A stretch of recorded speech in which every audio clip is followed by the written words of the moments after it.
shocking defeat that actually got along with Akwa United and Bendel Insurance game over there in Uyo, where the NPFL Abridged League 2022-2023 actually started yesterday. Welcoming you on the show, 360 Sports on Trust TV. I am Adeni Ajishafe. Lots to talk about in the world of sport, especially football. The weekend was a lot of shocking moments in the world of football. Well, Chelsea, they continue to lick their wound concerning what Manchester City are right now doing to them. It's as if they are their husband, as some people actually call it. I have in the studio Joel Ajayi. Good to have you. A very good morning to you.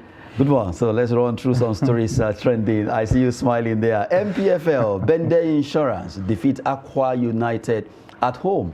It was not, it's not as if a lot of people underrate Bendel, but not 2-0, where Imade, Osenekohe and Seriki actually scored. Seriki Ismail adding another one, making it 2-0 to silence Akwa United in their home in Uyo at the front of their fans.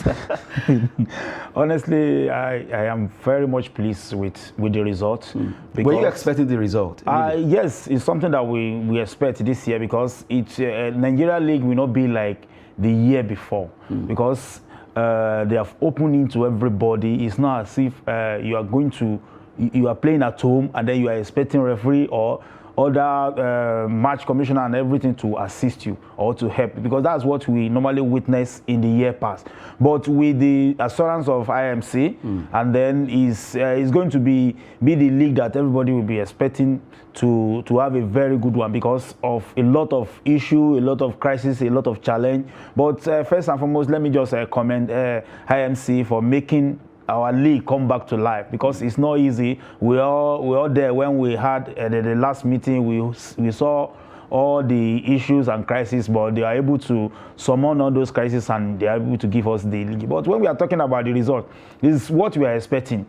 Akwa United happened to be one of the recent champion of the league, and then this result is telling every 20 clubs in the leagues that anything can happen. Once you go to a field of play and then you play your game and the referee did not compromise, the fans did not disrupt the game, and then I must commend the Akwa United fans yesterday. If we were to be other venue, they would have raised a whole lot of dust, because they are playing the first game of the season and then they are losing at home in their home. But everything went on calmly, and then there is no issue. I believe if we can continue like this, the whole world are watching our league, and then I believe it's going to be better this year. Now, looking at that particular graph, you can see that empty seat rather in that particular stadium. We know how big Akwa, that's this goes to Akpabio Stadium is in Uyo, but seems people did not really turn out, because you look at so many empty chairs. One, is high time that we really publicize this, although it has been on for a while that Akwa United Bendel will be the first game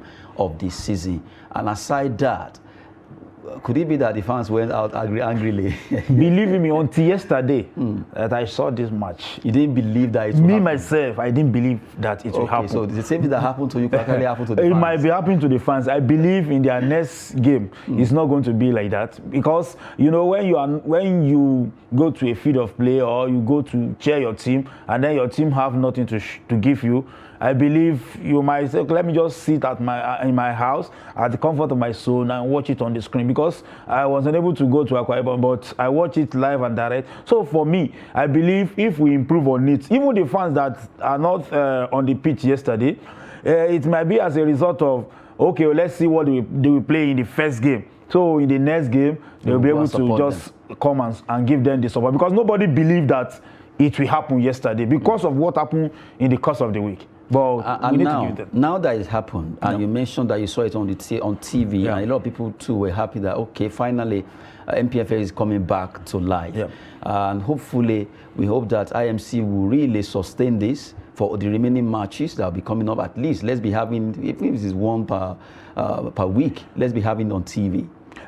It's on this matter, I'm not part of IMC, but what I know about Nigeria League, the little experience I have is that at the beginning like this, it's always difficult. And then don't forget, we had issue with LMC regarding the TV rights in the previous league. So it might take a little bit time for them to adjust, for them to quash whatever issue between the LMC, the then LMC, and the TV right that they give to them. So for me, I think even if it is NTA, if it is our own, many people watch it on NTA Star Time. I watch it on NTA Star Time. It's not as if it's on this DSTV and all this thing. So even if it is NTA, even if it is one match per week, it will speak a whole lot of volume for the league that we are trying to revive.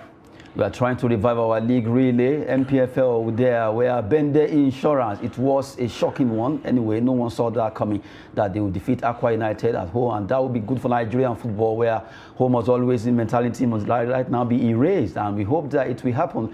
It will continue to happen in the NPFL. The first match has been played so far, and we are waiting for the resumption of the remaining games. That will be just a week after, and we can't wait to see all those shocking moments in the NPFL. Well, the last time Akwa United actually lost their first game in an abridged league, they went on to play at the Super 6. Will it be another style against Nadid at the World Cup? After Saudi Arabia defeated them, it was a wake-up call, and they moved on to eventually scoop that particular trophy. So right now, Akwa United, they lost their first match, and as the record actually speaks, they lost their first game in the last abridged league they played, and they were able to get to the Super 6, even though they couldn't win the league. Super 6 means the best 6 teams met. And right now, they lost their first game. Well, let's see if really history will actually be repeating itself concerning Akwa United. But congratulations to Bendel Insurance for getting 2 goals. Sariki Ismail and also Imade Oseheko from Unibend, the graduates of Unibend, they have been the first goal scorer of the NPFL for 2022-2023 season. Good one there. Now it is here, so we just continue to give you details or update concerning the Nigerian Professional Football League abridged league, where Group A and B will be fighting for honors. The winner will go home with 100 million naira. From there, let's talk about Nigerians abroad. After we talked about Nigerians at home, let's go abroad now. We talk about the Nigerian players abroad. Osimhen, Onuachu, Iheanacho on target. Osimhen did well, but at least right now, he has equaled the record set by George Opongwea, former World Player of the Year. He set it with AC Milan, 1995, 1996, 97, 98. He was able to set it by scoring consecutively 10 goals per season, and now Osimhen has done the same. And right now we have 2 Africans that have done so far in the Italia Serie A. For Victor Osimhen, 10 goals in 11 matches in this Italia Serie A so far, and he has done well for himself. And you look at Paul Onuachu. Onuachu has scored 14 goals over there at the Belgian Jupiler League, where he has done well for himself, scoring 14 goals. Talking about Paul Onuachu, really is doing well for Genk, the club he plays for. And you look at Iheanacho, well, Kelechi Iheanacho right now, he was able to score the goal for Leicester in that particular FA Cup, where they were able to win their game. Good one for Iheanacho, actually scored there. We have other Nigerians also did well, the likes of Asisa Toshuala scoring for our club, Barcelona, Femenino, not forget the others who also did well over the weekend. But radar is on Onuachu, not forgetting Victor Osimhen right now, breaking the, at least meeting of that record set by George Weah. Talking about Nigerians in Europe. It's a very good one for young Nigeria. Some years back when they conducted a CAF award in Nigeria, when he was awarded as the youngest players in the continent. I can see in him that time that he's going to go far if he did not allow the glory to enter his head, and which he has been managed. To me, this is the 3rd season in Napoli, and then he still have 2 years in his contract to go. If he can keep like this, he will be able to just topple the record of George Weah and even break some record. And I think for me, it's a very good one for Osimhen. And then we want him to keep the tempo. We want to see more Nigeria do us proud wherever they are. When they are doing it like that, even people that are home will be happy to see them, to watch them, even to try as much as possible to relate with them in one way or the other. But when you are in a club that you are not scoring goal, you are not doing anything, you are just hitting bench as if it's what you went there to hit, it's not good. And then by doing that, let me be frank with you, if Osimhen continue in this same tempo, you will see the club like Real Madrid, Manchester United, the whole big club will be coming for them. And then when they come for this young player, it will be a plus for him. It will be on the record. And then when you get there, if you can do it when you are playing for lesser club, when you now have the whole lot of players, the experienced player that can even give you passes, I believe if Osimhen is in the forefront of Real Madrid, he will be hitting more goal than what he is doing. because defensive. Yes, because you have defensive, you have some midfielder that can give you a pass that, and then give Osimhen three passes. It will give you 2 goals from that 3 passes. He's not a kind of player that just misses a goal just like that. So for me, it's a very good one for him. I want them to keep it, and then whenever they are playing for national team, they should try as much as possible to replicate the same feat. I love that. But right now, you look at Osimhen, the record set by George Weah for 3 years consecutively by George Weah then in 1995, 1996, 1997. And now he has actually met that particular record, and there is every tendency that he will actually break it because there are still so many matches to play. There's so many matches to play. And you look at Osimhen, gangling is ready, he's still young, and he wants to actually go places. And the last time we have this kind of close mark is maybe Obafemi Martins when he was in Inter Milan. So Osimhen seems to have been able to bring Nigerians back to the love of Italian Serie A. With Napoli, the city of Naples there is doing so well, and hopefully his money or valuation will continue to rise. It has been fantastic for his club. And for Paul Onuachu, 14 goals over there in Genk for his club, where he has actually done well for himself. Scoring 14 goals is not a child's play. For Paul Onuachu, congratulations to him, and hopefully other Nigerians in Europe will continue to score more goals. We're not forgetting Terem Murphy. Murphy has been fantastic for his club. Lorient over there in French Ligue 1. He has also done well by scoring about 10 goals so far over there in France. Congrats to all Nigerians plying their trade abroad, both the guys and also the ladies over there in Europe. Now let's quickly look at the FA Cup, where it seems Chelsea are the wives of Manchester City because of the thrashing back-to-back. 1-0 in the Premier League, 4-0 in the FA Cup. Looking at the FA Cup third round result as we went down just over the weekend. Well, the attention will be on Chelsea, Manchester City. 4-0. What went wrong with Chelsea? Well, we know that a lot of excuses here and there. Injury, average coach, according to their fans, and all of that. After all, on weekend, we talked about it, and some of them actually complained. Looking at the result right now, Southampton against Crystal Palace, good one for Joe Aribo and his club. 2-1, they won that game.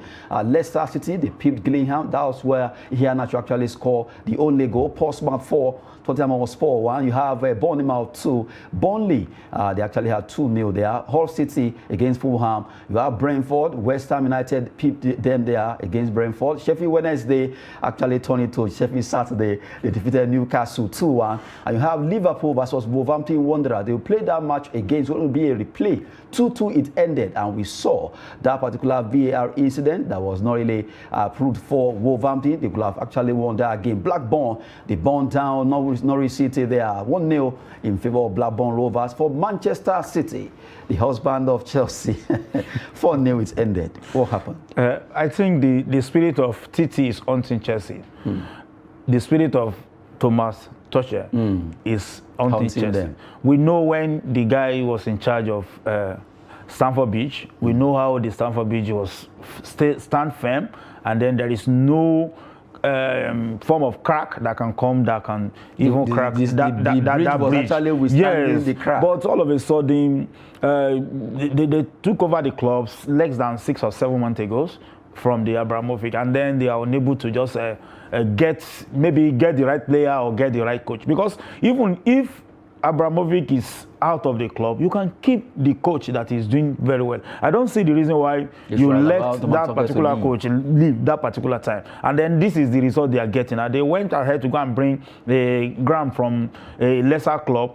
It's not about experience. It's not about the connection you have. If you don't have it, and then if players are not ready to play for you, it will always be difficult, because player might not be happy with the selling of the club too.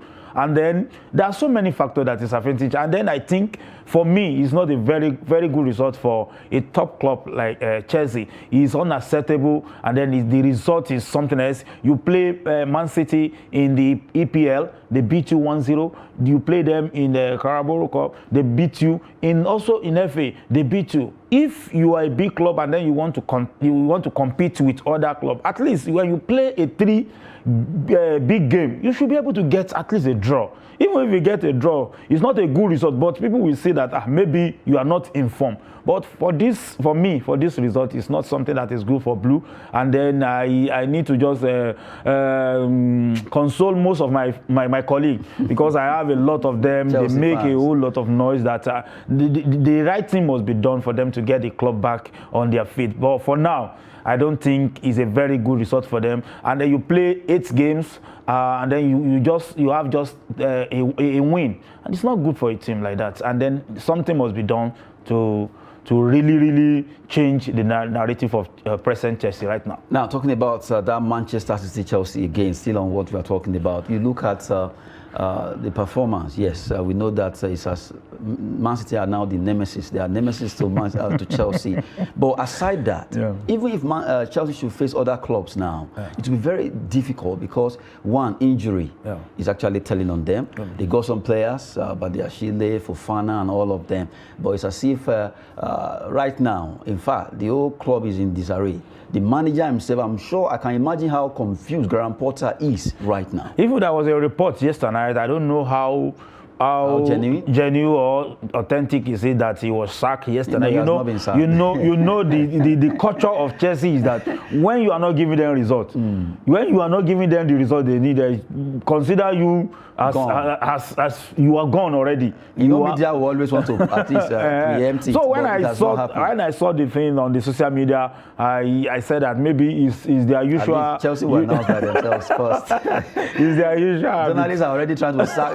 Media will always want to. I don't know, but these days we need to actually talk to ourselves. These days you see so many fake stories, fake news that in fact, if you are not careful, you jump on it before you realize it's actually you find fake. yourself in serious problem. So media should really be very careful. The way we push out so many lies out there, so many cook-up stories that are not even unfound. Look at the issue of what's his name now, Abubakar Victor of Cameroon. Yes, Cameroon captain. Right now, some people say he was sacked, this, that. He's going to Man United. He has signed to this. Meanwhile, by the time one of his closest agent was saying, okay, he was not sacked. They reached an agreement because Al-Nassr actually passed the number of foreign players they could sign. So someone has to go, and he before rather had an agreement that would leave earlier. And Besiktas of Turkey and all that are interested.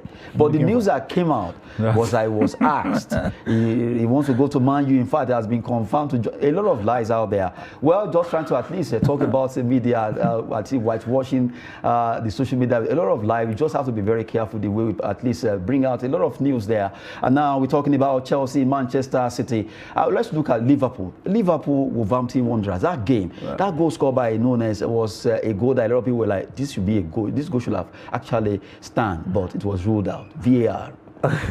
Honestly, if I tell you that I have something to say, much to say about that game, I was not happy about the game because, like I said in Nigeria Premier League, when you want to play, let those people that labor or those people that show hard work, that show character, win the game. It's not as if VAR or the referee on the pitch will assist one club because they are big or because they are this or because their coach will bamboozle them whenever they want to pass. Football is beyond that this time around. Me, I believe that was supposed to just win that game. Now they are playing the next game now. We don't know what is going to happen, but we believe that my message this morning to EPL is that people are watching EPL, and then we have many judges when we are talking about the field, even if you don't know the rule, but you will judge that this is how it's supposed to be and it is how it isn't supposed to be. For me, let the game be fair. When the game is fair, that is when the people will come into game the more. Well, let's quickly look at the draws that have been made so far for fourth round. Matches will be coming up, and the teams that will be playing one another. Talking about the FA Cup fourth round draw that was actually made instantly. That's it. If it were to be us now, like somebody said, Nigeria will wait till everybody play. But look at it. Blackburn, they'll be playing Forest Green. The winner between Forest Green and Birmingham City will be facing Blackburn. You have Odo from Preston to Tottenham Hotspur. Southampton, Blackpool, Wrexham will be playing against Sheffield United. Ipswich will be hosting Burnley. Finidi George making that club popular in Nigeria. Manchester United against Reading. You have Luton Town, Wigan. We're facing Grimsby Town. You have Derby County against West Ham. Stoke City will be playing against Stevenage. And you look at Blackburn facing either Birmingham City or Forest Green Rovers. Leicester City against Walsall. And you have Sheffield Wednesday against Fleetwood Town. Manchester City against between the winner of Oxford United and Arsenal. A big one there. I hope Man City will not drop another London club. Chesterfield versus between West Brom and Chesterfield facing Bristol City or Swansea. Brighton, Liverpool or Wolves.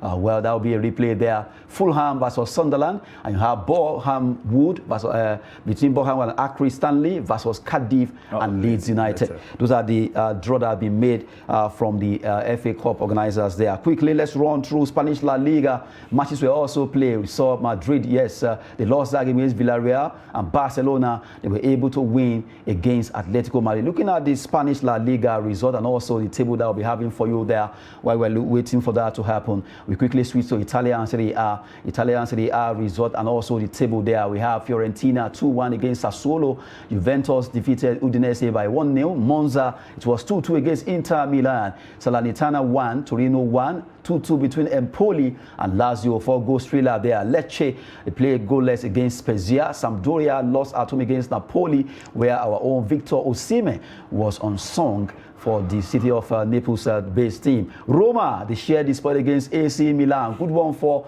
AS Roma at the Giuseppe Meazza. They were able to share the spot 2-2 in those encounters. Now, quickly, let's look at Italian Serie A table as it's standing. 1 and 2 having the table there in Italian Serie A quickly before we switch back to Spanish La Liga. Well, Napoli are topping with 44 points after playing 17 matches. You have Juventus are now second with 37 points, followed by AC Milan, Inter Milan. You can mention a big boys have arranged themselves. Lazio, Roma, Atalanta are 7th on the log with 28 points, 16 matches played so far. Udinese, Fiorentina, Torino, they have -1. Their goal difference between 3 points after playing 17 matches. And if you flip it to 11 to 20 on the log, let's look at how the table is standing now. Bologna actually standing 11th. You have Lecce, Empoli, Salernitana, Sassuolo, Monza 15-16. You have Spezia, Sampdoria standing 17-18 and 19-20 belonging to Cremonese and Hellas Verona. Let's switch it back to the first 10 where Napoli really, they've done well so far in this league. It's a good one for Osimhen team. Let me just put it in that way, because if you look at the distance, it's about 7 points, and after playing 17 games, I believe if they can keep the tempo and then they did not lose the form, I believe it will be very difficult for the like of Juventus, Inter Milan, and AC Milan to catch up with the Napoli, because the coach himself know that they have to do it this time around. We see how they played in last season, and then they keep the tempo. I believe if they can just continue this way, I believe they will carry the day. That is my own desire for Osimhen's club, Napoli. Good one there coming from Joel Ajayi. Well, Napoli should continue to win so that at least they can scoop it because of Victor Osimhen. Let's go La Liga now. Matches will also play. Looking at the result there, Villarreal 2-1. The Yellow Submarine really went down to take Real Madrid up, and they they extinguished their fire there. Real Madrid losing that game 2-1. Mallorca 1-0 against Real Valladolid. You have Girona sharing the spoil 2-2 between themselves and Espanyol. While Sociedad 2, Almeria 0. Rayo Vallecano, they actually lost at home against Real Betis 2-1. Sevilla also did well at home against Getafe 2-1. While Barcelona against Atletico Madrid, fantastic for Barcelona, they were able to do it. It was a good result for Vaca, because they were not in. I don't know how to just describe it. They are too aggressive, and then I don't. I'm talking about Atletico now. I'm talking about Atletico, because before Atletico always beat Vaca in their encounter like this. Even when they were playing at their home, the least they can get is draw, and then their hack rival lost the game. I think I think it's a plus for Barca. And then if Xavi, the one who I love so much, can continue this way, I believe they will carry the day. Let's transfer that to how the table is standing in La Liga. They are where right now Barcelona are really doing well. They are topping the table there in La Liga. They are ahead of Real Madrid, 41 points now. They've actually added more points. Catch me if you can. Coming from Barcelona to Los Merengues. Real Sociedad are standing tall. Real Betis are fourth with 28 points from 16 matches. Atletico Madrid are lost right now. They are standing fifth on the log. Villarreal, the win against Real Madrid, they are standing seventh with 27 points. Atletico Bilbao, who are yet to play. You have Rayo Vallecano, Osasuna, Mallorca in that pecking order quickly to the last 11. Talking about 11 to 20 in the Spanish La Liga. Valencia, what is happening to them at the Mestalla Stadium? They have 19 points, playing 16 matches. Girona, Getafe, Almeria, 12 to 14. And you look at 15 to 17. Real Valladolid, Celta Vigo, Sevilla. Despite the win, they are wallowing in the 17th position. One of the big boys in La Liga. Well, they are struggling. Cadiz, Espanyol, and you have Elche having 4 points, just 4 points from 16 matches so far. I think my interest team here is Sevilla, and then I think letting their coach leave the club is really affecting them. The person in person of the former Arsenal, yes, Nahemri, because the guy was able to win the Europa for them, and then they were doing well. But for seeing them at 17th year, it's not a good result for Sevilla like this. And then if they want to even scale the relegation, I think they need to buckle up for them to be among the big boy that we know them for. I know how they always rape English team. They rape Manchester United, raped all of them, and then they went ahead to go ahead to win the Europa. All of a sudden, you are seeing them at the bottom of the league. Maybe they are tired of winning. They have won so many Europa Cup. Well, we're giving you updates concerning La Liga there. Yeah. Sevilla really wallowing in the 17th position. They need to buckle up according to Joel Ajayi there. Quickly, before we go, the last one on the lap, that's to do with NBA. Quickly giving you some result in the NBA where games were actually played. Well, from the way it is, you just look at the fact that the team of Kawhi Leonard, they did well. Himself scoring 29 points over there, where you talk about the LA Clippers, Atlanta Hawks, 112-108. You have Cleveland Cavaliers defeating Phoenix Suns, 112-98. You have Dallas Mavericks, they score 109. They lost that game against Oklahoma City Thunder. And you have Houston Rockets. Their record was not strong enough or fast enough because Minnesota Timberwolves with their timber, they actually rocket them down, winning 104 against 96 Houston Rockets. Just giving you update concerning the NBA result. Games were played, and you have to give it up to Kawhi Leonard, actually scoring about 29 points for his club and also having like 8 rebounds there. Talking about all the activities in the NBA, just giving you update there. Well, Joel Ajayi, I want to appreciate you for coming on the show. Thank you very much. I'm grateful. Good one there. Continue to give you more details concerning all the activities in the world of sport. I am Adeniyi Ajishafe. Thanks for watching.